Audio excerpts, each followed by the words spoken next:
La sexualitat és un tema apassionant, però malauradament encara és un tabú i tenim problemes per a parlar-ne a casa i a l'escola, perquè ningú ens ha ensenyat a fer-ho.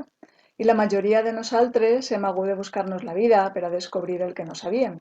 Però si us acosteu a aquest llibre que hem escrit Enric Senabre i jo, que sóc Rosa Sanchis, doncs el primer que us direm és que no hi ha receptes i que si alguna cosa és aquest que tinc ací baix, és un recurs, una ajuda perquè trobeu dins de vosaltres la resposta als dubtes que tingueu sobre la sexualitat. I clar, dubtes n'hi ha molts, perquè la major part de l'educació sexual que es fa parla només dels perills, dels embarassos, de les infeccions de transmissió sexual, de les violències i en general és una educació prou heteronormativa, que no té en compte la diversitat. Però hi ha molt més que quasi ningú ensenya i aquesta falta d'educació sexual àmplia i diversa ompli de dubtes els vostres cabells i els nostres també. Per exemple, de vegades en les classes ens pregunteu a quina edat és normal fer-ho? Pràcticament tots i totes ja sabeu que si teniu relacions sexuals sense protecció, una possibilitat és l'embaràs o una infecció de transmissió sexual. Per això no pregunteu quines conseqüències té fer-ho, sinó a quina edat.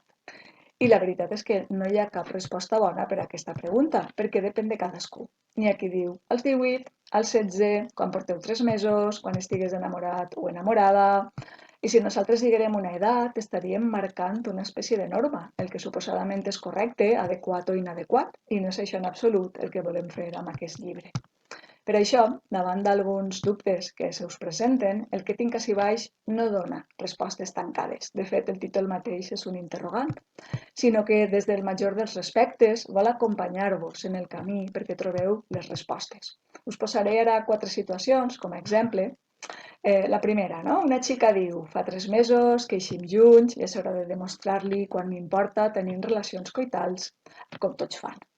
En lloc d'això, quina és la nostra proposta? Doncs convidar aquesta jove perquè es pregunte, fa 3 mesos que eixim junts i suposadament ho fan, tots ho fan per a demostrar-li a la parella que és important, però a mi m'avellís tindre relacions coitals?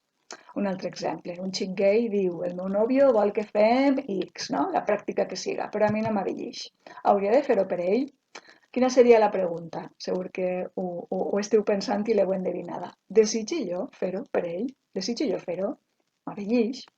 Un altre xic conta, els meus amics es masturben mirant porno. En lloc de jo també ho he de fer, tinc ganes de fer-ho.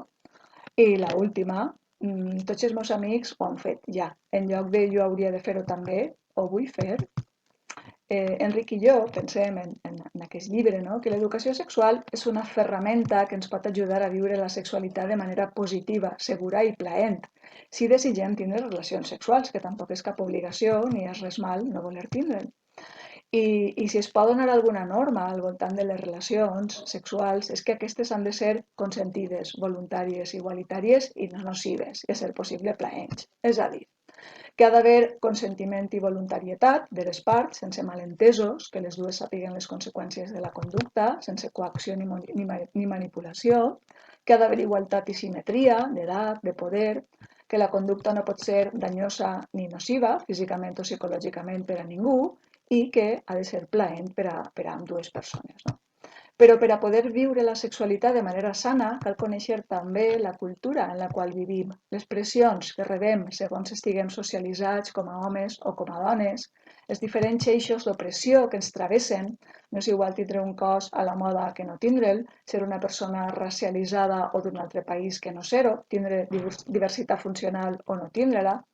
Per això l'educació sexual ha de parlar de molts aspectes, com dèiem al principi, i esperem que la lectura del que tinc ací baix pugui ajudar-vos a entendre-vos millor a vosaltres i al món que us envolta.